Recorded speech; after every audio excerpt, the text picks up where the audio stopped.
వైద్యో నారాయణో హరి అంటారు. అంటే వైద్యులు భగవంతునితో సమానమని అర్థం. తల్లి జన్మనిస్తే వైద్యులు పునర్జన్మనిస్తారు. అందుకే వైద్యులని దేవునిగా భగవంతునిగా భావిస్తాం. మనిషి అవయవాలలో అతి ముఖ్యమైన అవయవం గుండె. మరి ఆ గుండెకే ఏదైనా ఆపద సంభవిస్తే మనం గుండె వైద్య నిపుణుల దగ్గరికి, అంటే హార్ట్ స్పెషలిస్ట్, కార్డియాలజిస్ట్ దగ్గరికి వెళ్తాం. అయితే అసలు అంటే ఎలాంటి వారికి హార్ట్ అటాక్స్, కార్డియాక్ అరెస్ట్ ఇలాంటి అంటే గుండె జబ్బులు వస్తుంటాయి, అలా వచ్చినప్పుడు ఏం చేయాలి, ఎలాంటి టెస్టులు చేసుకోవాలి అనే విషయాలు తెలుసుకునేందుకు మనము మహబూబ్నగర్లోని ప్రముఖ గుండె వైద్య నిపుణులు Pranay cardiac care centre MD doctor Pranay గారిని సంప్రదించడం జరిగింది. ఆయన అడిగి మరిన్ని విషయాలు ఆర్టీవీ న్యూస్ వేదిక ద్వారా ప్రజలకు తెలియజెప్పే ప్రయత్నం చేస్తాం. నమస్కారం సార్. నమస్తే అండి సార్. ముందుగా 78వ స్వాతంత్ర దినోత్సవ శుభాకాంక్షలు సార్. Thank you. మీ ఆర్టీక్యూ కూడా 78వ ఇండిపెండెన్స్ డే శుభాకాంక్షలు. Thank you sir. మనం గతంలో చూసుకుంటే కార్డియాక్ అరెస్ట్ కానీ హార్ట్ అటాక్స్ అనేది వృద్ధులకు మాత్రమే అండ్ చాలా తక్కువ మోతాదులో చాలా తక్కువ మందికి వచ్చేది. ఈ కాలంలో చూసుకుంటే చాలా మందికి వస్తున్నాయి, అది కూడా ముఖ్యంగా యువతకు కూడా వస్తున్నాయి. కారణం ఏమంటారు? ఇంతకుముందు ఎలా ఉండదంటే మన జీవన విధానం వేరే ఉంది.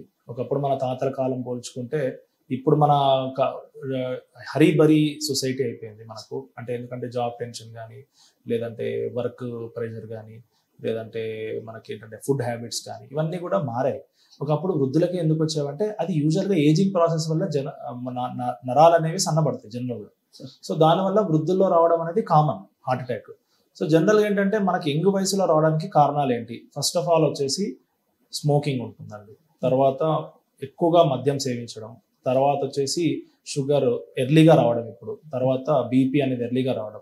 ఈ బీపీ అనేది ఎందుకు ఎర్లీగా వస్తుంది? మన వర్క్ ప్రెషర్, స్ట్రెస్, ఎమోషనల్స్ ఇవన్నీ కలిపి, ఫైనాన్షియల్ ప్రెషర్స్ అన్నీ కలిపి ఎర్లీగా బీపీ రావడం స్టార్ట్ అయింది. ఒకప్పుడు అంతగా మనిషికి అంత ఆశలు ఉండేది కాదు. మీరు అనుకుంటే మన తాతల కాలంలో వాళ్ళకు ఒక 2 ఎకరాల పొలం ఉండి దున్నుకొని వాళ్ళ తిండి వాళ్ళు తిన్నాము అంటే వాళ్ళ పిల్లలు వాళ్ళు చూసుకుంటే happy. This was the criteria. ఇప్పుడు ఏంటంటే మనకు ప్రతిరోజు ప్రెషరే. ఈ రోజు ఎంత సంపాదించాలి, ఈ రోజు ఎంత మనము వీళ్ళకి ఇవ్వాలి, ఎంత ట్యాక్స్ కట్టాలి, లేదంటే ఎంత మనం ఖర్చు పెట్టాలి. ఎప్పుడు ఒక పోటీ తత్వం, అంటే కాంపిటేటివ్ వరల్డ్ లో జీవిస్తున్నాం. సో ఈ కాంపిటేటివ్ వరల్డ్ లో ఉన్నప్పుడు ఏమవుతుందంటే డెఫినెట్ గా ప్రెషర్ అనేది ఎక్కువ అవుతుంది మనిషికి. సో అయినప్పుడు ఏంటంటే డెఫినెట్ గా ఎర్లీగా బీపీ రావడము, ఎర్లీగా షుగర్ రావడము, తర్వాత ఈ స్ట్రెస్ని తగ్గించుకోవడానికి ఏదో దానికి బానిస అవ్వడము, ఇలా జనరల్గా జరుగుతుంటాయి. కొన్నిసార్లు మనం సిటీస్లో తీసుకుంటుంటే యంగ్ వయసులో పిల్లలు కొన్ని డ్రగ్స్కి అడిక్ట్ కావడము, లైక్ కొకేన్ కానీ, యాంఫిటమిన్ కానీ ఇలాంటివి తీసుకున్నప్పుడు ఏమవుతాయంటే వాళ్ళకు హార్ట్ ప్రాబ్లం లేకుండా కూడా తెచ్చుకుంటారు అనమాట. So that is called as coronary, మా భాషలో అంటే కొర్నరీ వ్యాసోస్పాజం అంటాం. అంటే నార్మల్ గానే ఉంటాయి నరాలు, బట్ అదేమవుతారు సడన్ గా సన్నగా అయిపోతుంది. సన్నగా అయిపోవడం వల్ల సడన్ గా హార్ట్ అటాక్ వచ్చి సడన్ చనిపోతారు. సో అట్లా యంగ్ వయసుల్లో కూడా చాలా మందిని చూస్తుంటాము సార్. అయితే ముఖ్యంగా ఒక మనిషికి హార్ట్ అటాక్ అనేటి లక్షణాలు ఏముంటాయి మెయిన్గా? అంటే ఈయనకు హార్ట్ అటాక్ వస్తుంది, ఇది హార్ట్ అటాక్ సంబంధించిన లక్షణాలు ఏం సార్ లక్షణాలు? సో ఇప్పుడు ఏంటంటే అది దీంట్లో మనం ఎట్లా అంటే డివైడ్ చేస్తాం జనరల్ గా. అంటే మనుషుల్లో మేలు, ఫీమేల్, నెక్స్ట్ వచ్చేసి వృద్ధులు, జనరల్ గా చిన్నపిల్లలు సెపరేట్ కేటగిరీ. సో చిన్నపిల్లల్లో ఫస్ట్ మనం చిన్నపిల్లల నుంచి వెళ్తే, చిన్నపిల్లల్లో కాజెస్ ఆఫ్ హార్ట్ అటాక్ చాలా డిఫరెంట్ గా ఉంటాయి. అంటే లైక్ కంజెనిటల్ ప్రాబ్లం అంటాం, అంటే పుట్టుకతోనే కొన్ని వ్యాధులు ఉంటాయి. సో దాంట్లో కూడా వాళ్ళకి ఏంటంటే హార్ట్ అటాక్స్ వచ్చే అవకాశాలు ఉంటాయి. దాన్ని మా భాషలో కొన్ని కవాసాకిస్ డిసీజ్ అంటాం, దాంట్లో కొర్నరీ అన్యూరిజమ్స్ అంటాం. జనరల్ గా అలా ఉన్నప్పుడు ఏంటంటే కొన్నిసార్లు హార్ట్ అటాక్ కి లోన్ అవ్వచ్చు. కొన్నిసార్లు ఒక నరం ఒక దగ్గర నుంచి రావాల్సింది ఇంకో దగ్గర నుంచి రావడం వల్ల రక్తము, అంటే ఆక్సిజన్ రక్తం అనేది సరిగ్గా అందక గుండె కంఠం దెబ్బతింటుంది. సో అలా ఉన్న వాళ్ళల్లో కూడా అంటే చిన్నపిల్లల్లో కూడా హార్ట్ అటాక్స్ వచ్చే లోనే అవకాశాలు ఉంటాయి. సో ఈ మెకానిజము అడల్ట్ లో వాళ్ళకి మెకానిజం టోటలీ డిఫరెంట్. ఓకేనా? పెద్దవాళ్ళల్లో లైక్ మన ఏదైతే 20 ఏళ్ళు దాటిన వాళ్ళలో జనరల్గా ఏమవుతుందంటే రాను రానుగా కొవ్వు అనేది శాతం పెరుగుతూ వెళ్తుంటుంది స్లోగా. మన ఫుడ్ హ్యాబిట్స్ బట్టి, మన యొక్క హ్యాబిట్స్ లైక్ స్మోకింగ్ కానీ, డ్రింక్ కానీ, దీన్ని బట్టి ఏంటంటే ఆ నరాల్లో కొవ్వు పేరుకునే శాతం పెరుగుతుంది. సో అలా పెరిగినప్పుడు ఏమవుతుందంటే కొవ్వు రావడం వల్ల అక్కడ ఉన్న బ్లడ్ అనేది పోవడం అనేది తగ్గిపోతుంది, ఫ్లో అంటాం. సో తగ్గినప్పుడు ఏమవుతుందంటే సడన్ గా వాళ్ళకి ఎప్పుడైనా స్ట్రెస్ అయినప్పుడు అది పగులుతుంది. కొవ్వుగడ్డ పలిగినప్పుడు ఏమవుతుందంటే లోపల రక్తం గడ్డ ఫామ్ అయిపోయి సడన్ గా అది హార్ట్ అటాక్ కి లోన్ అవుతుంది. అంటే 100% జామ్ అయిపోతుంది. జామ్ అయినప్పుడు ఏమవుతుందంటే అక్కడ కింద నరాలకు వెళ్లకుండా సడన్ గా హార్ట్ అటాక్ రావడం జరుగుతుంది. సో ఇప్పుడు ఏంటంటే ఇప్పుడు మనం చూస్తే ఇవి నరాలు అనమాట. జనరల్ గా లెఫ్ట్ సైడ్ లో ఇది ఒక నరం, మేము అంటే మా భాషలో ఎల్ఏడి అంటాం, ఇది ఎల్సిఎక్స్ అంటాము. సో ఇది ఒక నరం ఏంటంటే హార్ట్ కి వెనక వైపులో రన్ అవుతుంది, ఇది హార్ట్ కి ముందు వైపులో రన్ అవుతుంది. ఇది 2 డైమెన్షనల్ కాబట్టి మనము అంతా ఒకటే యూజువల్ అంటే మేము చదువుకుంటాం కాబట్టి మాకు అర్థమైపోతుంది. సో జనరల్ గా ఈ నరం చాలా ఇంపార్టెంట్. ఈ నరంలో చాలా మందికి ఈ ఏరియాస్ లో బ్లాక్స్ ఉంటాయి. ఈ ఏరియాస్ లో బ్లాక్స్ వచ్చిన సడన్ గా చనిపోయే అవకాశాలు 90% ఆఫ్ ద ఛాన్సెస్ ఉంటాయి. సడన్ గా ఇన్ టైం రాకపోతే రక్షించలేము, సడన్ గా చనిపోతారు. కొన్నిసార్లు ఏమవుతుందంటే మనకు దగ్గరలో 10 కిలోమీటర్స్ వచ్చిన దారిలో కూడా చనిపోయిన వాళ్ళు ఉన్నారు ఇట్లా. సో మాకేంటంటే అది ఈసీజీ తర్వాత ఈకో తర్వాత ట్రోపోనిన్ టెస్ట్ చేసిన తర్వాత మనకు నిర్ధారణ అవుతుంది. సో ఇది లెఫ్ట్ సైడ్ లో మెయిన్ గా 1-2 నరాలు ఉంటాయి. రైట్ సైడ్ అనేది ఒక నరం ఉంటుంది జనరల్ గా ఇట్లా. సో ఇలా ఒక నరం ఉంటుంది రైట్ సైడ్, సి షేప్డ్ అంటాం నరము. సో ఈ నరాల్లో ఏంటంటే జనరల్ గా బ్లాక్స్ అనేవి మనకు కనపడతా ఉంటాయి. బట్ ఈ పేషెంట్ నేను ఎందుకు పెట్టనేది నార్మల్. సో నార్మల్ అంటే ఇట్లా ఉండాలి, జనరల్ గా దొడ్డుగా ఇట్లా ఉంటాయి నార్మల్ గా. మీరు అడిగిన సమాధానానికి ఈ లక్షణాలు ఎలా ఉంటాయి? సో లక్షణాలు ఏంటంటే ఇప్పుడు మగవారిలో ఆడవారిలో కూడా డిఫరెన్సెస్ ఉంటాయి. సో మగవాళ్ళలో జనరల్ గా ఎట్లా అంటే first of all chest pain అంటే ఛాతిలో బరువు ఉండడం కానీ, ఛాతిలో మంటలాగా రావడం కానీ, ఛాతిలో ఏదైనా కూర్చున్నట్టు అవ్వడం కొన్నిసార్లు ఏంటంటే అనీజీనెస్ అంటారు. జస్ట్ వాళ్ళు అంటే బరువుగా ఏదో సార్ అనీజీనెస్ గా ఉంది అని అంటారు. సో ఈ ఫీచర్స్ చాలా ఇంపార్టెంట్. ఇవి ఉన్నాయంటే ఖచ్చితంగా మీరు హార్ట్ ఎవాల్యుయేషన్ చేసుకోవాలని అర్థం, ఫస్ట్ పాయింట్. నెక్స్ట్ వచ్చేసి దీంతో అసోసియేటెడ్ సిమ్టమ్స్ అంటే ఆయాసం కానీ, లేదంటే గుండె దడ కొట్టుకున్నట్టు అవ్వడం కానీ, లేదంటే చెమటలు పట్టడము బాగా ఏం లేకుండా మామూలు చెమటలు పట్టాలంటే బాగా పరిగెడితే చెమటలు వస్తాయి. బట్ ఊరికే మామూలు కూర్చొని జస్ట్ స్నానం చేసినప్పుడు ఫుల్ చెమటలు పట్టాయి అనుకో, జనరల్ గా దాన్ని హార్ట్ అటాక్ లాగా తీసుకుంటారు. బాగా వయసు మీరిన వాళ్ళల్లో ఈ సిమ్టమ్స్ ఏమి కనపడవు, ఓన్లీ అలసటగా అట్లా మగతగా కూర్చొని ఉంటారు. అలా ఉన్న వాళ్ళల్లో కూడా రేర్ గా హార్ట్ అటాక్స్ ఉంటాయి. సో అందరు మగతగా ఉన్న వాళ్ళందరూ హార్ట్ అటాక్స్ అని కాదు. సో జనరల్ గా ఇది one of the feature of heart attack. So ఈ జనరల్ గా ఇవన్నీ కూడా మనం హార్ట్ అటాక్ కి రిలేట్ చేసుకోవచ్చు. ఒకవేళ మేజర్ నరం మనం ఎక్కడైతే ఈ నరము ఒక్కోసారి ఏమవుతుంది అంటే ఎక్కడైతే మనకు మేజర్ నరం అంటే ఈ రెండు ఇస్తుంది కదా, ఇది బ్రాంచ్, ఇది మేజర్ నరం అంటాం. సో దీని నుంచి లెఫ్ట్ లో ఒకటి ఇది ఒకటి డివైడ్ అవుతుంది. ఎప్పుడైతే ఒకసారి ఇక్కడ ఇన్వాల్వ్ అయింది అనుకోండి, ఇది కూడా సన్నగా అయిపోయింది అనుకోండి, సడన్ గా చక్కెర వచ్చి కింద పడిపోతారు. దట్ ఇస్ కాల్డ్ సింకోప్ అంటాం ఆ భాషలో. అంటే సింకోపియల్ అటాక్స్ అంటే సడన్ గా స్పృహ కోల్పోవడం. చాలా మంది ఏమైనా స్పృహ కోల్పోతే ఏ ఫిట్సో లేదంటే బ్రెయిన్ స్ట్రోక్ అనుకుంటారు. జనరల్ అది కామన్ కాబట్టి. బట్ రేర్ గా ఈ సింకోప్ అంటే చక్కెర వచ్చి పడిపోవడం కూడా హార్ట్ ఫీచర్ ఉంటుంది. సో అందుకని ఏ పేషెంట్ కైనా జనరల్ ఈసీజీ అనేది తీసుకుంటారు. సో ఈసీజీ అనేది ఏంటంటే 100% ఫాల్స్ ప్రూఫ్ కాదు. అంటే అదో ఈసీజీ చేస్తే నార్మల్ కాబట్టి నార్మల్ అని చెప్పలేం. సో ఈసీజీలో కూడా 70% మాత్రమే చెప్పగలం. సో ప్రతి ఇన్వెస్టిగేషన్ కూడా మనం యాడ్ ఆన్ చేసుకోవాలి. ఈసీజీ కానీ 2D ఎకో కానీ, తర్వాత టీఎంటీ అనే టెస్ట్ ఉంటుంది అది కానీ, ప్లస్ ట్రోపోనిన్ టెస్ట్, తర్వాత జనరల్ ఫాస్టింగ్ లిపిడ్ ప్రొఫైల్ అంటే కొవ్వు శాతం, ఇవన్నీ జనరల్ గా కొరిలేట్ చేసుకొని మనము ఇవ్వాల్సి వస్తుంది. సార్ అయితే ఒక ఏజ్కి వచ్చిన తర్వాత అంటే ఎగ్జాంపుల్ చెప్తున్నా ఒక 30 years 40 years, సో ఏ ఏజ్కి వచ్చిన తర్వాత ఎన్ని మంత్స్కి ఒకసారి ఎలాంటి టెస్టులు చేసుకుంటే బాగుంటుంది? సో దీనికి ఏంటంటే యాక్చువల్గా గైడ్ లైన్స్ కూడా ఉన్నాయి. అంటే అమెరికన్ గైడ్ లైన్స్ ఏమంటామంటే యూజువల్గా 35 ఏళ్ళు వయసు పడిన వాళ్ళకి జనరల్ గా ఒక 6 నెలల నుండి సంవత్సరంలో ప్రతి సంవత్సరం ఒక టెస్ట్ చేయించుకోమని చెప్తాం. అంటే like general sugar, BP checkup చేసుకోవడము, తర్వాత లిపిడ్ అంటే కొవ్వు శాతం ఎంత ఉంది, థైరాయిడ్ ఏమైనా ప్రాబ్లమ్ స్టార్ట్ అయిందా, యూరిన్ ఎట్లా ఉంది, కిడ్నీస్ ఎట్లా ఉంది, జనరల్ గా చెక్ చేయించుకోమంటాం. ఒకవేళ వాళ్ళకి 35 years 30 years షుగర్ బీపీ ఉన్నాయనుకోండి, ఎవ్రీ 3 to 6 months కి ఖచ్చితంగా టెస్టులు చేయించుకోమని చెప్తాం. హార్ట్ కి సంబంధించిన టెస్టులు. సో ఇప్పుడు ఆల్రెడీ షుగర్ ఉందనుకోండి, మేము ఏమంటామంటే షుగర్ ఉంటే సిఏడి ఈక్వివలెంట్ అంటాం ఇంగ్లీష్ లో. అంటే షుగర్ ఉన్న వాళ్ళు ఇంకా డెఫినెట్ గా హార్ట్ ప్రాబ్లం ఉండే అవకాశాలు ఎక్కువ అని అర్థం. హార్ట్ ప్రాబ్లం ఉంది అని నిర్ధారణ చేయాలంటే టెస్టులు చేయాలి. షుగర్ ఉన్న పేషెంట్స్ కి హార్ట్ అటాక్స్ రావడం అనేది సర్వసాధారణం. ఓకేనా? సో జనరల్ గా షుగర్ ఉంది అంటే వాళ్ళకి ఏ చిన్న ప్రాబ్లం ఉన్నా షుగర్ పేషెంట్స్ కి ఇమీడియట్ గా హార్ట్ అటాక్ సంబంధించిన డాక్టర్స్ ఎవరైతే కార్డియాలజిస్ట్ ఉన్నారో వాళ్ళని సంప్రదించాలి. ఎందుకంటే చాలా సార్లు ఏమనుకుంటామంటే గ్యాస్ పెయిన్, జనరల్ గా ఏదో మంట ప్యాంటాప్ వేసుకున్నాం, జనరల్ ఏదంటే ఓవర్ కౌంటర్ మెడిసిన్ అయిపోయింది. జనరల్ ఫార్మసీకి వెళ్తారు, బాబు నాకు కొంచెం గ్యాస్ మంట ఉందంటే ప్యాంటాప్ ఇచ్చేస్తారు, వేసుకుంటారు, బట్ తగ్గిపోయింది అనుకుంటారు. కానీ కొందరు ఏమవుతుందంటే ప్యాంటాప్ వేసుకున్నంత కొద్దిసేపు తగ్గుతుంది, తర్వాత సివియర్ అయ్యే అవకాశాలు. ఆ సివియారిటీకి పోకముందు వస్తే మనం ఎక్సలెంట్ గా కాపాడగలం. పేషెంట్ నార్మల్ గా అయిపోయి వెళ్ళిపోతారు. మన దగ్గర చాలా మంది టోటల్ కూర్చుని 78 ఏళ్ళు 73 ఏళ్ళు ఇలాంటి వాళ్ళని కూడా కాపాడడం జరిగింది.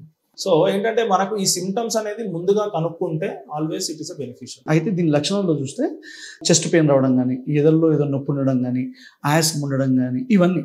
అయితే అసిడిటీ, గ్యాస్ట్రిక్ చూస్తే కూడా చాలా మందికి లెఫ్ట్ సైడ్ నొప్పి లేయడమో, లేకపోతే ఎదల్లో ఏదో అలసటమో, అండ్ మోర్ ఓవర్ వాళ్ళకి ఏదో ఇంకా అంటే ఇక్కడ ఏదో ఆ బరువు ఉండడము అట్టే ఉండేసరికి వాళ్ళు కూడా ఇది హార్ట్ ప్రాబ్లమేనా అన్నట్టు సైకలాజికల్ ఫీల్ అవుతుంటారు. సో మెయిన్గా అంటే నాకు చాలా మంది వ్యూవర్స్ కూడా రిక్వెస్ట్ చేశారు, ఒకసారి మీరు సార్ని ఇంటర్వ్యూ చేస్తే ఇట్లా తెలుసుకోనండి. Exactly what is the difference between అంటే గ్యాస్ట్రిక్ అండ్ అసిడిటీకి హార్ట్ దానికి రెండింటికి మనం ఎట్లా కనిపెట్టేసి ఇది హార్ట్ది ఇది అసిడిటీ? సో జనరల్ గా ఎగ్జాక్ట్ డిఫరెన్సియేషన్ అనేది ఎప్పుడు కూడా ఉండదు. ఇట్స్ ఆల్వేస్ ఓవర్లాప్ అంటాం. సో జనరల్ గా యంగ్ ఏజెస్ లో జస్ట్ మంటలాగా వచ్చి ముందు రోజు ఏమైనా బిర్యానీలు తినడం, లేదంటే ఆల్కహాల్ ఎక్కువ మద్యం సేవించడం, లేదంటే స్మోక్ ఎక్కువ చేయడం, ఇలా చేయడం వల్ల ఎమోషనల్ స్ట్రెస్ గురైనప్పుడు జనరల్గా ఏంటంటే యాసిడ్ మనకు ఏంటంటే నిద్ర లేకపోవడం వల్ల యాసిడ్ ఎక్కువ జనరేట్ అయిపోయి బర్నింగ్ సెన్సేషన్ లాగా వస్తుంది. గ్యాస్ట్రైటిస్ ఏంటంటే మిగతా సిమ్టమ్స్ ఏమి ఉండవు అసోసియేటెడ్ గా, అంటే లైక్ ఓన్లీ చెస్ట్ పెయిన్ అంటే బర్నింగ్ సెన్సేషన్ లాగా తప్ప మిగతా లాగా చెమటలు పట్టడం, ఆయాసం ఉండడం, గుండె దడలాగా ఉండడం, లేదంటే మీకు చక్కెర వచ్చి పడిపోవడం, ఇలాంటివి గ్యాస్ట్రిక్ లో ఉండవు, జనరల్ గా ఉండదు. ఓకేనా? ఇవి ఎప్పుడు స్టార్ట్ అవుతాయి? కొందరిలో యంగ్ వయసులో మీరు అన్నట్టు పానిక్ అయిపోతారు, ఏదో అయిపోయినప్పుడు ఈ అసోసియేట్ సిమ్టమ్స్ కూడా వస్తాయి, కన్ఫ్యూజన్ క్రియేట్ అవుతుంది. ఆ కన్ఫ్యూజన్ ఉన్నప్పుడు ఏంటంటే ఖచ్చితంగా డాక్టర్ దగ్గరికి వెళ్ళాక నిర్ధారణ చేయొచ్చు. సో డెఫినెట్ గా మనం ఎగ్జాక్ట్ గా ఆ పేషెంట్ గ్యాస్ట్రైటిస్ ఉందా లేదంటే హార్ట్ అటాక్ ఉందా అనేది, ఇప్పుడు మనం ఏంటంటే గ్యాస్ట్రైటిస్ ఉందనుకోండి, టాబ్లెట్ వేసుకుంటే తగ్గిపోతుంది, పేషెంట్ ఎటువంటి హాని ఉండదు, పేషెంట్ చనిపోడు. అదే దాన్ని మనం మిస్ డయాగ్నోస్ చేసాము, గ్యాస్ట్రైటిస్ మనం హార్ట్ అటాక్ కాదని మిస్ డయాగ్నోస్ చేసినప్పుడు ఏంటంటే హార్ట్ అటాక్ వల్ల చనిపోతారు పేషెంట్. సో ఆల్వేస్ నేనేం చెప్తానంటే జనాలకి, ఫస్ట్ ఆఫ్ ఆల్ రియల్ గా ఇబ్బంది ఉన్నది. కొందరు ఏంటంటే ఇంట్లో ట్రై చేస్తారు, ఎవరు ట్రై చేయకుండా అయితే ఉండరు. డైరెక్ట్ డాక్టర్ దగ్గరికి ఎందుకు వెళ్ళాలి అనే కొందరు చాలా మంది దూరంలో ఉంటారు. ఎందుకంటే ట్రై చేద్దాం ఏముంది, మరి ప్రతిసారి ఎందుకు మళ్ళీ వెళ్తే మనం కొందరు ప్యానిక్ అవుతారు, డాక్టర్ దగ్గర వెళ్తే అది చెప్తారు ఇది చెప్తారేమో అని ప్యానిక్ అయిపోయి ఫస్ట్ టాబ్లెట్ వేసుకుంటారు. జనరల్ వేసుకున్న తర్వాత తగ్గింది అనుకోండి, జనరల్ ఏమనుకుంటారు గ్యాస్ట్రైటిస్ అనుకోండి. బట్ స్టిల్ మళ్ళీ అట్లాగే రిపీట్ వస్తుంది అనుకోండి, డెఫినెట్ గా దగ్గర డాక్టర్ని సంప్రదించడం బెటర్.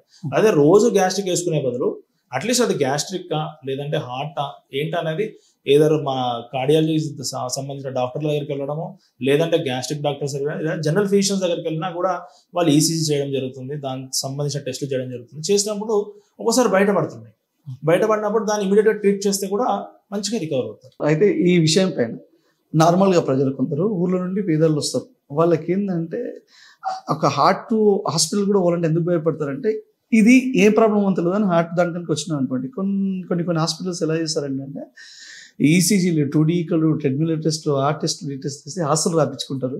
దీనివల్ల మేము ఏం చేయాలంటే సగం అక్కడనే హార్ట్ ఫెయిల్ అయ్యేటట్టు అవన్నీ చూస్తే అన్నట్టు భయపడతారు. అన్నీ చేసిన తర్వాత ఏం ఇది అంటే ఈ గ్యాస్ట్రిక్ సంబంధించిన టాబ్లెట్ వేసుకుని తగ్గుతుంది అని అంటే చాలా మంది అరే హాస్పిటల్కి పోయేసరికి క్యాష్ చేసుకుంటారు, అంటే మా భయాన్ని వాళ్ళు క్యాష్ చేసుకుంటారు అన్నట్టు కూడా. దీంట్లో రెండు వర్షన్స్ అండి. ఒకటి ఎట్లా అంటే ఫర్ ఎగ్జాంపుల్ మనం చేయలేదు అనుకోండి, మిస్ అయ్యాము అంటే పేషెంట్ కోల్పోతాం కదా.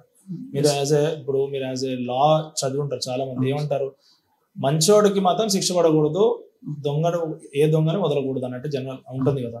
సో అలాగే ఇక్కడ ఏంటంటే మనము మిస్ అవ్వకూడదు పేషెంట్. జనరల్ గా ఏంటంటే మాక్సిమం ఇప్పుడు మనం ఎక్కువ అనుకోండి 2D ఎక్కువ అనుకోండి, 2D ఎక్కువ అంటే 1300. రియల్ గా వాళ్ళు బీదోలు అన్నప్పుడు ఏంటంటే మనకు గవర్నమెంట్ కూడా సర్వీస్ స్టార్ట్ అయినప్పుడు దానికి సంబంధించినవి ఫ్రీగా చేయడం జరుగుతుంది. ప్లస్ ఈసీజీ మాక్సిమం 200 పడుతుంది, ఇది ఒక 1300 1500. సో మొత్తం కలిపి ఈ టెస్ట్ సంబంధించి ట్రోపోలిన్ చేసుకున్న 2-3 వేల కంటే ఎక్కువ అవుతుంది. జనరల్ గా మీరు జ్వరం వచ్చి వెళ్ళినా కూడా ఎక్కడైనా 2-3 వేలు అవుతుంది.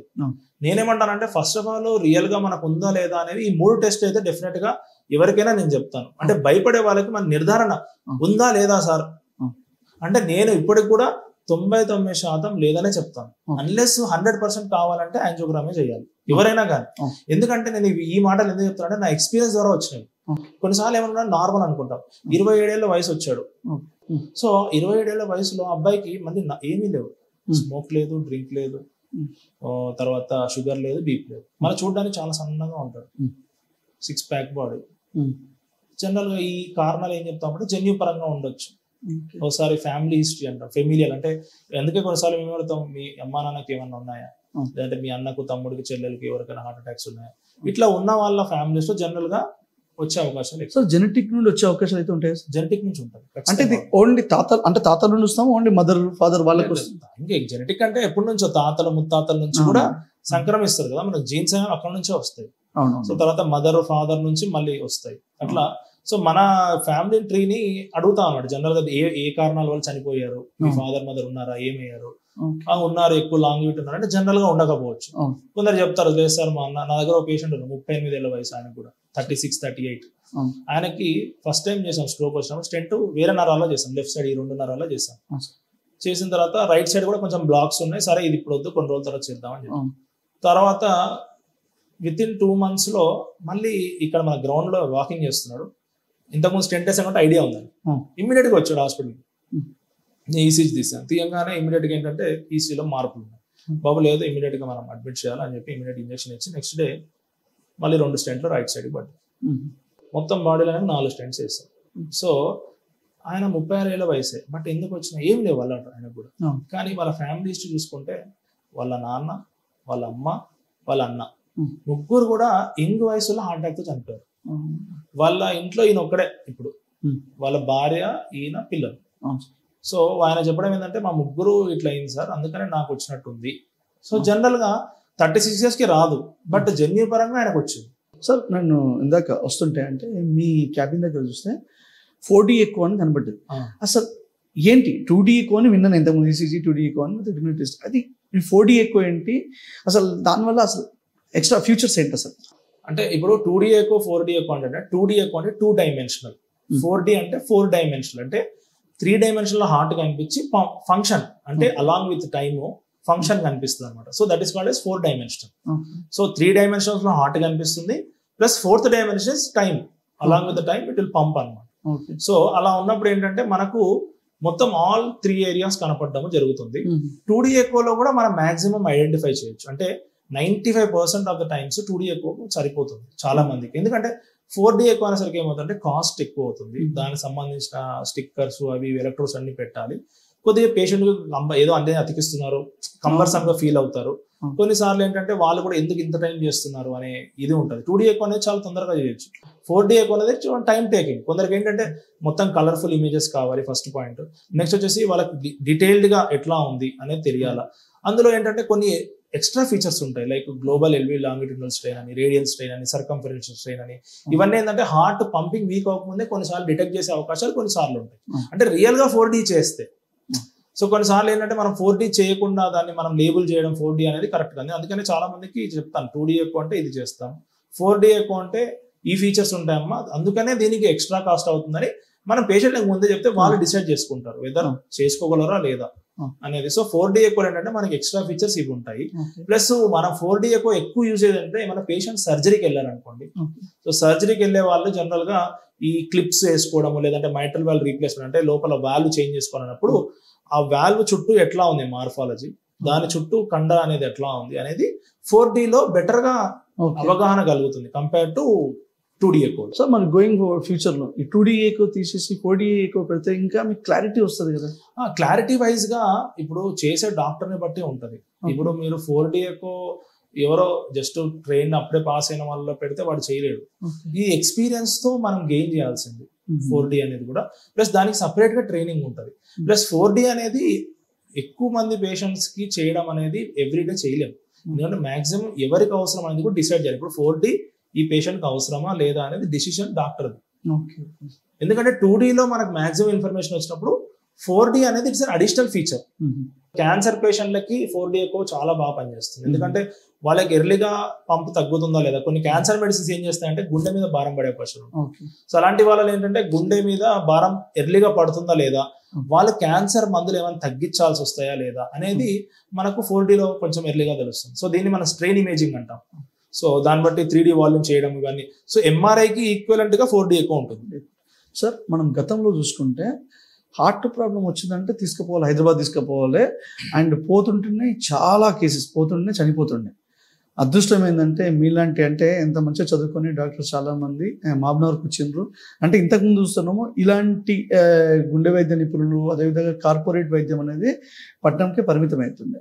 బట్ ఇప్పుడు మాత్రం మన మహబూబ్ నగర్లో కూడా మీలాంటి కార్డియాలజిస్ట్ ఉండడము, అది రియల్గా ప్రతి ఒక్కరికి కూడా చాలా మందిని బతికిస్తున్నారు. అది 100% చెప్పుకోవచ్చు. ఒక కైండ్ ఆఫ్ కాన్ఫిడెన్స్ వచ్చిందా మనం ఇక్కడ మామూలు లోకల్ దగ్గర ఉన్న 5 కిలోమీటర్లు 10 కిలోమీటర్లు అన్నా వచ్చేస్తారు, అడ్మిట్ అవుతున్నారు.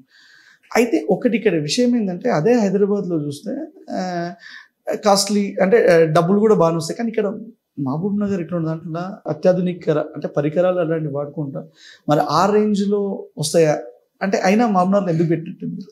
అంటే ఇక్కడ బేసికల్ గా హైదరాబాద్ లో ఆపర్చునిటీస్ లేవని కాదు, ఇక్కడ ఏంటంటే ఇప్పుడు నాకు ఒకే ఒక ఉద్దేశం ఏంటంటే మా నాన్నకి కార్డియాలజీ చేయాలని ఉంది. యాక్చువల్గా హార్ట్ స్పెషలైజేషన్ సో నాన్న శ్యాముల్ డాక్టర్. అయితే ఆయనకి హార్ట్ స్పెషలైజేషన్ చేయాలని ఉంది, చేయలేకపోయారు. సో నేను ఆ విధంగా హార్ట్ స్పెషలైజేషన్ చేశాను. సో ఆయన కోరిక కూడా తీర్చినవాడిని అవుతాను ఫస్ట్ పాయింట్. ప్లస్ నాన్నకి ఏమనిందంటే మహబూబ్నగర్లో వచ్చి అరే నేను ఇన్ని 38 ఏళ్ళు 40 ఏళ్ళు చేశాను, సో అలా ఇక్కడ కూడా ప్రజలకు ఉపయోగపడితే బాగుంటది అనే ఉద్దేశం ఆయనకు ఉంది. సో నాకంటే ఎక్కువగా ఆయనకి ఎక్కువ ఉంది, ఎందుకంటే మాకంత ఎక్స్పీరియన్స్ ఉండదు, వాళ్ళకి ఎక్స్పీరియన్స్ ఎక్కువ. సో జనరల్ గా వాళ్ళు సజెస్ట్ చేస్తారు. సో నాన్న ఎప్పుడు కూడా డబ్బులు గురించి ఎప్పుడు మాట్లాడు ఇంట్లో కానీ, ఎప్పుడు కూడా ఇంత వస్తుంది ఇంత అని ఎప్పుడు కూడా ఆయన సేవా దృక్పథంతోనే వెళ్ళాడు. నేను చూసినా అంటే మాతో టైం స్పెండ్ చేయడం కానీ చాలా తక్కువ ఉండేది, ఎందుకంటే చాలా మంది పొలిటికల్ కానీ ప్రెస్ వాళ్ళని కానీ అంత గవర్నమెంట్ లోనే చాలా సార్లు సర్వీస్ అయినది. ఆల్మోస్ట్ గవర్నమెంట్ లోనే 27 years దగ్గర.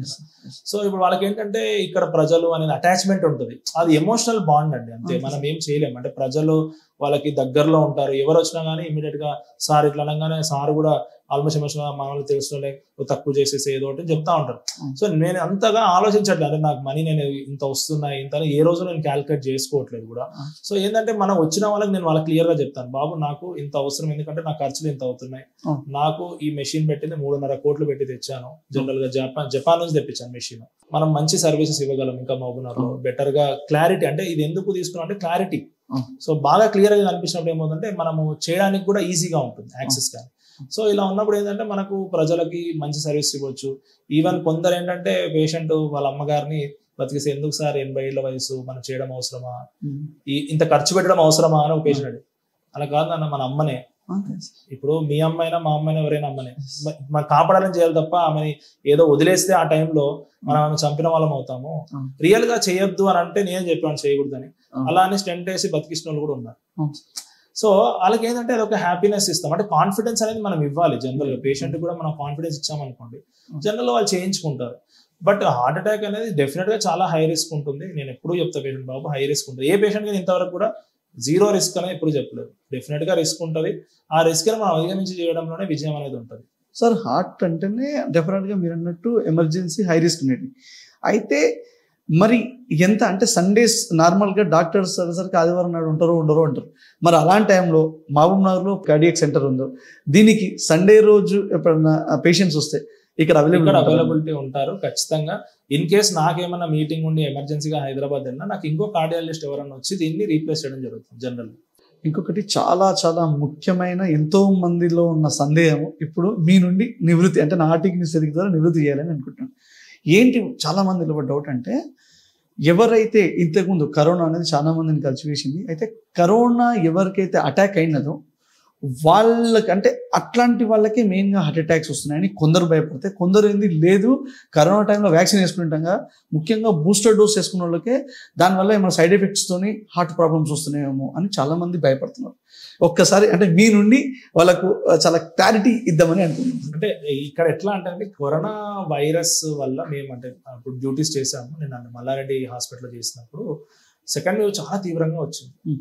సో ఎప్పుడైనా కానీ ఈ వైరల్ అనేది ఎట్లా ఉంటుంది అంటే ఫస్ట్ వేవ్ కొద్దిగా పీక్ వచ్చి సెకండ్ వేవ్ చాలా పీక్ వస్తుంది, తర్వాత థర్డ్ వేవ్ కొద్దిగా పీక్ ఉండి తర్వాత అటెన్యూట్ అయిపోద్ది వైరస్, అంటే దాని యొక్క పవర్ వెళ్ళిపోతుంది.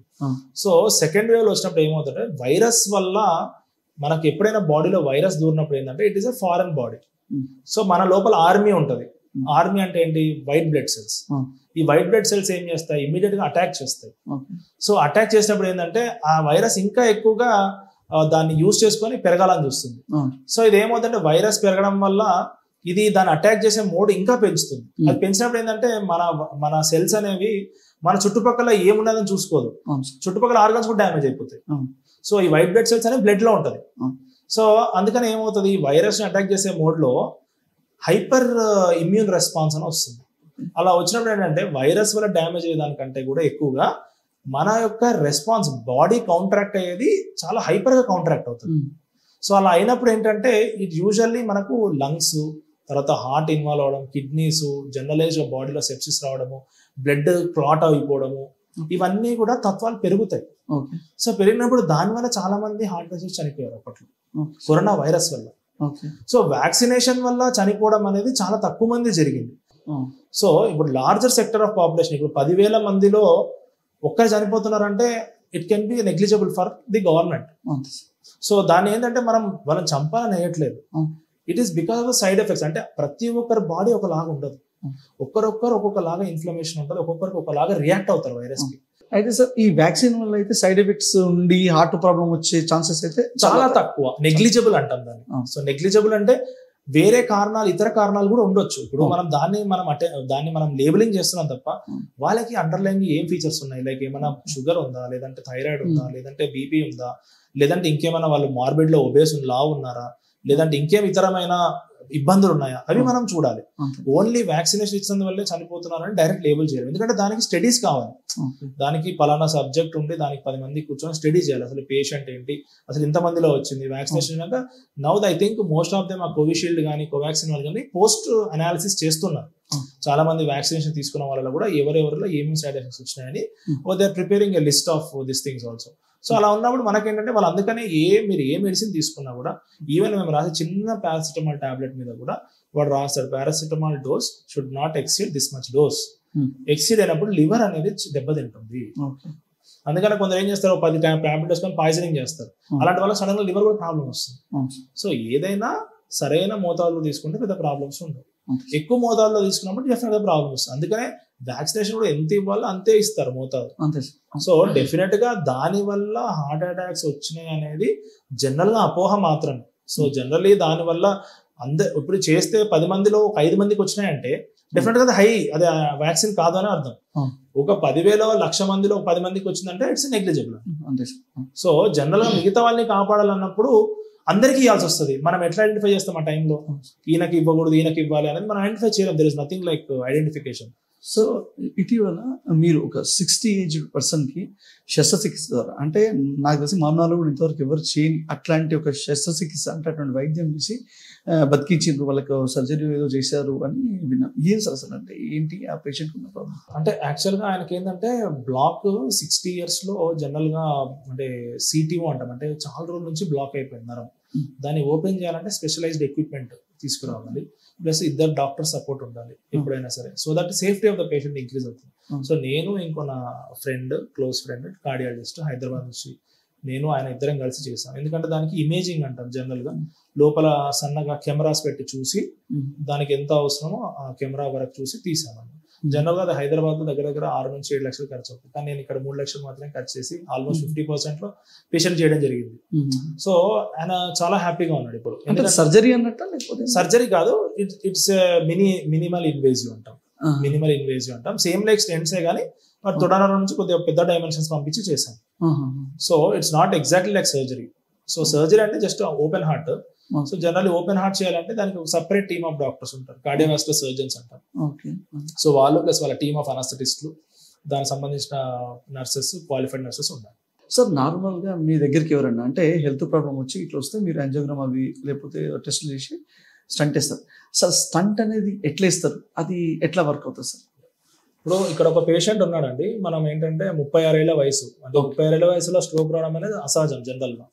So he's a dance master general గా. సో మనం చేస్తే ఇదిగోండి ఈ నరం అంతా సన్నగా అయిపోయింది. జనరల్ గా మనం ఏంటంటే కంపేర్ చేసుకోవాలి. సో లెఫ్ట్ సైడ్ ఇంతకు ముందు చూపించాను కదా, ఇది పెద్ద నరం నుంచి ఒక నరం 30% వస్తుంది, ఇది ఒకటి ఇటు నుంచి వస్తుంది అనమాట. ఓకే, సో నార్మల్ గా ఈ సైజ్ లో ఉండాలి దొడ్డుగా. సో నల్లగా తెల్లగా అనేది కాకుండా సైజ్ చూసుకోవాలి, ఇంతలా ఉండాలి. బట్ మీరు ఇక్కడ చూసారా ఎంత సన్నగా అయిపోయింది, సన్నగా అయింది నరం. సో సన్నగా అయినప్పుడు ఏంటంటే మనం అన్ని యాంగిల్స్ తీసుకుంటాం అనమాట జనరల్ గా.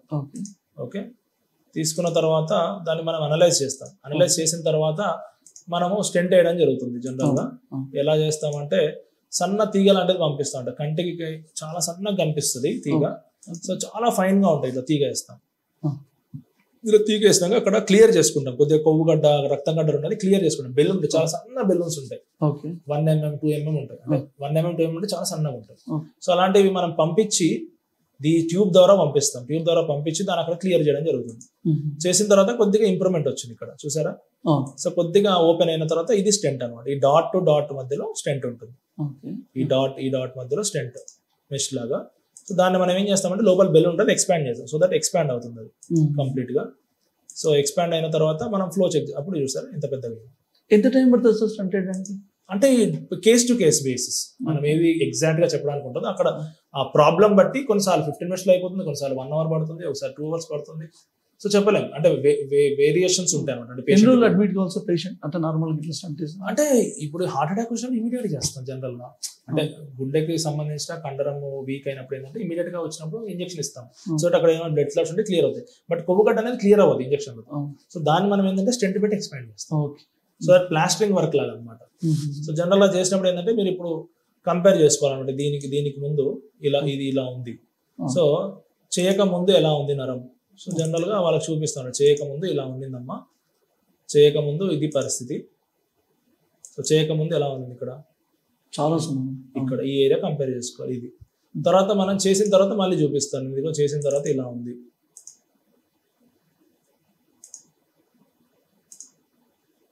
సార్ ఇది ఒక లేమ్యాన్ డౌట్, మనకు ఒక నరం ఉన్న మిగతా నరాల నుండి బ్లడ్ పోతుంది కదా? అట్లా కాదు, ఇది ఏమవుతుందంటే మనకు దేవుడు మరి అట్లా ఉన్నప్పుడు 1.5 నరం ఇచ్చిన 3 నరాలు ఇచ్చిన అనుకోవచ్చు. కాబట్టి ఏంటంటే హార్ట్ ఇలా ఉంటుంది సర్కంఫరెన్షియల్ ఇట్లా లావుగా. సో జనరల్ గా హార్ట్ ఇదిగోండి ఇలా అనుకోండి, యాంటీరియర్ పోస్టీరియర్. సో ఇక్కడ ఏంటంటే ఇక్కడ ఈ ఏరియాకి సప్లై చేసేది ఒక నరం ఉంటుంది, వెనక సప్లై చేయడానికి ఒక నరం ఉంటుంది, right side of the heart supply చేయడానికి ఒక నరం ఉంటుంది. ఈ పెద్ద పెద్ద నరాల నుంచి ఈ పైన నరాలకి ప్రతి ఏరియాకి కూడా బ్లడ్ అవసరం. దాని అన్నిటి కూడా సన్న సన్న నరాలు వెళ్తాయి. సో ప్రతిదీ యూనిఫామ్ గా కొట్టుకోవాలి అంటే పంప్ చేయాలి అని అన్నప్పుడు అన్ని కలగలిపి అన్ని ఏరియాస్ కి సరఫరా వెళ్ళాలి. సో అప్పుడు ఏంటంటే మనకు జనరల్ గా సరఫరా అయినప్పుడు ఏ ఏరియాకి మనకు కావాలో ఆ ఏరియా దగ్గర బ్లాక్ అయినప్పుడు దాన్ని వేస్తే ఆ ఏరియా పంపింగ్ అనేది ఇంప్రూవ్ అవుతుంది జనరల్ గా. సో ఇప్పుడు ఏంటంటే ఇక్కడ మీరు చూసినట్టు ఇది కొవ్వు గడ్డలు జనరల్ సైడ్ కి తెల్లగా ఉన్నాయా, సో అవి కొవ్వు గడ్డలు అనమాట. సో ఇది కంప్లీట్ గా బ్లాక్ అయిపోయింది అనుకో, ఇట్లా బ్లాక్ అయిపోతుంది. సో దట్ బ్లడ్ ఫ్లో అనేది ఇంప్రూవ్మెంట్ రాదు. సో ఆల్మోస్ట్ మీకు 99% బ్లాక్ అయినప్పుడు ఇట్లా ఉంటుంది నరం కంప్లీట్ గా, అంటే బ్లడ్ అనేది ముందుకు వెళ్ళదు. సో దానికి ఏంటంటే మనం స్టెంట్ వేసి ఇలా అనాలి. సో ఇది సో జనరల్ గా ఇది ఎంత 50 to 60% బ్లాక్ ఉన్నట్టు అనమాట. ఇది ఆల్మోస్ట్ మీకు 99% బ్లాక్ ఉంది. సో ఇట్లా బ్లాక్ అయినప్పుడు ఏంటంటే ముందు సరఫరా వెళ్ళదు. సో జనరల్ గా వీళ్ళకి ఇట్లా అన్నప్పుడు ఏంటంటే ప్రాబ్లమ్స్ అనేది మనకు ఏ నరంలో బ్లాక్ ఉంటే అక్కడ ఉన్న ఏరియానే కొట్టుకోవడం ఆగిపోతుంది. సో దీన్ని మనకు 3 ఉంటాయి, ఎల్ఏడి, ఎల్సిఎక్స్, ఆర్సి అంటాం జనరల్ గా 3 నరాలు. సో ఎల్ఏడి అనేది ఒక ఏరియా సప్లై చేస్తుంది, ఎల్సిఎక్స్ అనేది ఒక ఏరియా సప్లై చేస్తుంది, ఆర్సి అనేది ఒక ఏరియా సప్లై చేస్తుంది. సో ఇట్లా ఏ ఏరియా సప్లై చేసే నరాలకి మనకు తెలిసిపోతుంది. సో మెయిన్ గా ఎల్ఏడి అనేది చాలా ఇంపార్టెంట్ నరం చాలా మందిలో. అది చాలా మందిలో అక్కడే స్ట్రోక్ వచ్చిన చాలా మంది చనిపోతారు. పెద్ద వయసు వాళ్ళలో నేను కామన్ చూసింది ఏంటంటే మిగతా నరాలు ఎక్కువ ఎఫెక్ట్ అవుతూ ఉంటాయి. సో ఇలా ఉన్నప్పుడు ఏంటంటే ఏ నరం ఎఫెక్ట్ అయితే దానికి చేస్తే గుండె పంపింగ్ ఇంప్రూవ్ అయ్యి నార్మల్ వెళ్ళే స్టేజ్ ఎక్కువ ఉంటుంది. సో ఈసీజీ చేసినప్పుడు తెలిసిపోతుంది అంటే అట్లీస్ట్ నేను చెప్పాను కదా, ఈసీజీలో 70% మాత్రమే తెలుస్తుంది. కొన్ని కేసెస్ ఉన్నాయి ఈ విచిత్రంగా ఉంటాయి. ఎలా అంటే ఈసీజీ నార్మల్, 2D ఎక్కువ నార్మల్, ఇంకొకటి ట్రోపోనిన్ టెస్ట్ అది కూడా నార్మల్. బట్ పేషెంట్ కి సిమ్టమ్స్ ఉన్నాయి, క్లియర్ గా చెప్తున్నాడు. నేను వాళ్ళకి చెప్తాను, బాబు ఈ మూడిటి వల్ల 98 to 99% లేదని చెప్పవచ్చు, but 1 to 2% still I cannot tell. ఎందుకంటే సైన్స్ కొన్నిసార్లు అంటే ఏమి అవగాహన లీస్ట్ ఆ నార్మల్ అయింది ఏం కాదు. జనరల్ గా 70% ఏం కాదు, బట్ 30% మనం మిస్ అవుతున్నాం. ఆ కేసు 30% మిస్ అయిపోతున్నాం. 70% నువ్వు కరెక్ట్ ఉండొచ్చు, బట్ 30%. సో ఆ 30% కోసం ఆ 30% లో మళ్ళీ ఎంత ఫైన్ ట్యూన్ చేసినా 98 to 99% వరకే చెప్పగలం. లేదా 1 to 2% స్టిల్ యాంజియోగ్రామ్ చేస్తేనే మనం ఫైనల్ గా డిసిషన్ చెప్పగలం. ఈ 3 నార్మల్ ఉండి యాంజియోగ్రామ్ అబ్నార్మల్ కూడా ఉన్నారు. ఎందుకంటే సిమ్టమ్స్ ఎప్పుడైనా మేము నమ్మేది ఏంటంటే పేషెంట్ యొక్క సిమ్టమ్స్. సో దాంట్లో మాకు క్రైటీరియా ఉంటుంది. సో ఏ నేరంకి స్టెంట్ వేయాలి, ఎంత పర్సెంటేజ్ ఉంటే స్టెంట్ వేయాలి, అవన్నీ కూడా ఒక క్రైటీరియా ఉంటుంది. సో దాన్ని బట్టే స్టెంట్ వేస్తాం. అన్నెసరిగా నేను ఎవరు స్టెంట్, ఎందుకంటే స్టెంట్ వేసిన తర్వాత కూడా అది మనం కాపాడుకోవాల్సిన బాధ్యత కూడా పేషెంట్ ఉంటుంది. సో డెఫినెట్గా ఏంటంటే నేను మాక్సిమం ఫైనాన్షియల్ గా కూడా ఆలోచిస్తాను పేషెంట్, ఎందుకంటే ఎప్పుడు వాళ్ళని ఫైనాన్షియల్ గా క్రంచ్ చేయకూడదు. మాక్సిమం మనకు ఎంత అవసరం అంత చెప్పాలి. మాక్సిమం వాడికి రియల్ గా లేదనుకోండి, నేను హైదరాబాద్ ఉస్మానియాకి కానీ లేదా నిమ్స్ కానీ వెళ్ళమని చెప్తాను జనరల్ గా. ఇక లేదు అన్నప్పుడు వాళ్ళు ఇక్కడ చేయించుకుంటా అంటే నేను చెప్తాను ఇంత అవుతుంది బాబు, ఇంత మీకు రియల్ గా పెట్టుకోవాలంటే చేస్తాను, ఇబ్బంది ఏం లేదు. సో అన్నట్టు యూజువల్ గా చాలా మంది చేయించుకుంటారు, చాలా మంది మంచిగా అయినారు. అది దగ్గర దగ్గర మనం 110 వరకు చేసాం. చివరగా మీరు మహబూబ్ నగర్ లోని ప్రజలకు ఒక గుండె వైద్య నిపుణులుగా ఎలాంటి సలహాలు సూచనలు అండ్ ముఖ్యంగా ఎలాంటి జాగ్రత్తలు చెప్తారు హార్ట్ ప్రాబ్లమ్స్ రాకుండా? ఇప్పుడు జనరల్గా ఏంటంటే నేను చెప్పాల్సింది ఏంటంటే చాలా మందికి కూడా అలవాట్లు ఉంటాయి. ఒక ఏజ్ వచ్చాక జనరల్గా అలవాట్లు తగ్గించుకోవడము. ఓకే, మిగతా వాళ్ళు కూడా పీర్ ప్రెషర్ లేకుండా ఉండడం, అంటే లైక్ వాళ్ళు తాగమంటారు కాబట్టి వాళ్ళు ఏమనుకుంటారని తాగడము, ఇవన్నీ జనరల్గా కొద్దిగా అవాయిడ్ చేయడం, తగ్గించడంతే బెటర్. మాక్సిమం స్మోకింగ్ అనేది కంప్లీట్గా అవాయిడ్ చేయాలి. స్మోకింగ్ వల్లనే చాలా యంగ్ పేషెంట్స్లో నేను చాలా మంది మహబూబ్నగర్లో పిల్లలకి స్మోకింగ్ అలవాటు ఉండడము, తర్వాత ఫ్రెండ్షిప్, దీనివల్ల జనరల్గా వస్తుంటుంది. దానివల్ల ఏమవుతుంది, స్మోక్ వల్ల ఏమవుతుంది అంటే చాలా మంది ఏమనుకుంటారు లంగ్స్ ఎఫెక్ట్ అవుతుంది. ఒక పేషెంట్ అడిగాను డైరెక్ట్గా, సార్ స్మోక్ అంటే లంగ్స్లోకి పోతుంది కదా, హార్ట్కి ఎట్లా పోతుంది? మనకి బాబు తెలియదు కాబట్టి నేను చెప్పాను, బాబు స్మోక్ అనేది దాంట్లో నికోటిన్ అనే ప్రోడక్ట్ ఉంటుంది. అది ఏం చేస్తుంది అంటే సింపాథెటిక్ డ్రైవ్ వల్ల ఓవరాల్ బాడీకి ఎఫెక్ట్ చేసి నీకు మరి అట్లంటే రిలీఫ్ ఎందుకు వస్తుంది బ్రెయిన్కి ఏం పోదు కదా స్మోక్. సో జనరల్గా రిలీఫ్ వచ్చినట్టు యాంగ్జైటీ లెవెల్స్ తగ్గిస్తుంది స్మోక్ అనేది. So it will increase your rewarding system. But ఇంటర్నల్గా ఎంత ప్రాబ్లం అవుతుందో ఎవరికి తెలియదు. స్మోక్ వల్ల ఏమవుతుంది అంటే జనరల్గా రక్తం గడ్డగట్టెత్తం పెరుగుతుంది. పెరిగినప్పుడు రక్తం గడ్డగట్టింది అనుకోండి, హార్ట్కి సప్లై ద్వారాలు కూడా మూసిపోయినప్పుడు సడన్ హార్ట్ అటాక్ వచ్చి చనిపోతుంది. అందులో యంగ్ పేషెంట్స్లో చనిపోయే అవకాశాలు చాలా ఎక్కువ ఉంటాయి. ఎందుకంటే బాధపడతాం, ఇప్పుడు 30 ఏళ్ల వయసులో చనిపోతే మనకి ఎంత జీవితం, ఇంకో 40 ఏళ్ళు బతకాలి. సో అలాంటి వాడు చనిపోయినా మనం ఎంత బాధపడతాం, ఎవరైనా మన సొంత వాళ్ళు అయితే మనం ఇంకెంత బాధపడతాం. సో డెఫినెట్గా వాళ్ళ బాధను మనం అర్థం చేసుకోవాలి. ఆ బాధను మనం అర్థం చేసుకునే రోజే మనం రియల్ సక్సెస్ మనం. సో డెఫినెట్గా అలాంటి వాళ్ళని మనం కాపాడాలనే నిరంతరం తపన పడుతుంటాం. జనరల్గా మా టీం కానీ, మా కనస్థిష టీం కానీ, మేము కానీ, ఇంకో వేరే కార్డియాలజిస్ట్ కానీ అందరూ కూడా అదే తపన. జనరల్గా అలా చేస్తే పేషెంట్ని మనం ఇంకా ఎక్కువ రోజులు బతికిస్తాం. ఇది మనకు Pranay cardiac centre MD doctor గుండె వైద్య నిపుణులు ప్రణయ్ డాక్టర్ చెప్తున్న విషయం. ముఖ్యంగా ప్రతి ఒక్కరు అంటే ఈ మధ్య కాలంలో ఎందుకు హార్ట్ ప్రాబ్లమ్స్ వస్తున్నాయి అంటే యుక్త వయసులో కూడా ఎందుకు హార్ట్ అటాక్తో చనిపోతున్నారు, హాస్పిటల్లో అడ్మిట్ అవుతున్నారు అంటే వారు మారక ద్రవ్యాలు కానీ లేకపోతే అనవసరమైన అలవాట్ల వల్ల ఇలాంటి వాటి వల్ల వస్తున్నాయి. కాబట్టి ప్రతి ఒక్కరు కూడా హెల్త్ పైన కాన్షియస్గా ఉండాలి. మేమందరం కూడా ప్రయత్నించేది సాధ్యమైనంతవరకు ఎవరు హాస్పిటల్కి రాకూడదు. ఎవరైనా వస్తే కూడా వాళ్ళు బ్రతకాలనే మేము ప్రయత్నిస్తాం. కానీ డబ్బులే మెయిన్ మాకు అంటే డబ్బులు సంపాదించడమే మా ముఖ్య ఉద్దేశం కాదు, ప్రజలను కాపాడడమే మా ముఖ్య ఉద్దేశం. అదేవిధంగా ఎప్పుడు ఇక్కడికి వచ్చినా 24/7 ప్రణయ్ కార్డియాక్ సెంటర్లో హార్ట్ స్పెషలిస్ట్ డాక్టర్స్ అవైలబుల్గా ఉంటారు. ప్రతి ఒక్కరు ముఖ్యంగా అంటే ఒక ఏజ్కి వచ్చిన తర్వాత వాళ్ళు టెస్టులు చేసుకోవాలి. అంటే ఒక 35 years దాటిన తర్వాత 6 months to 1 year అయినా తప్పకుండా టెస్టులు చేసుకోవాలి. ముఖ్యంగా బీపీ షుగర్ ఉన్న వాళ్ళైతే తప్పకుండా 3 నెలలకు ఒకసారి ఈసీజీ 2D ఇలాంటి నార్మల్ టెస్టులు చేసుకోవాలి. దానివల్ల కూడా మేము ఎవరైనా ఇక్కడికి వస్తే కూడా వాళ్ళ సిమ్టమ్స్ని బట్టి మేము వాళ్ళకు టెస్టులు చెప్తాం. కానీ వచ్చిన అంటే హాస్పిటల్కి వచ్చిన ప్రతి ఒక్కరికి ఇంత టెస్టులు చేసి వాళ్ళకి ఏదో డబ్బులు వేయడం అనేది మా మెయిన్ ఇంటెన్షన్ కాదని వారు చెప్తున్నారు. థ్యాంక్ యూ సార్, మీరు మాకు టైం ఇచ్చి ముఖ్యంగా మా వ్యూవర్స్కు ఎన్నో సలహాలు అంటే వాళ్ళకి ఎన్నో సందేహాలు ఉన్నాయి, అవి మీరు నివృత్తి చేశారు. అదేవిధంగా మీరు చాలా సలహాలు కూడా ఇచ్చారు. Thanks a lot sir, thanks for your time sir. Thank you, నమస్కారం.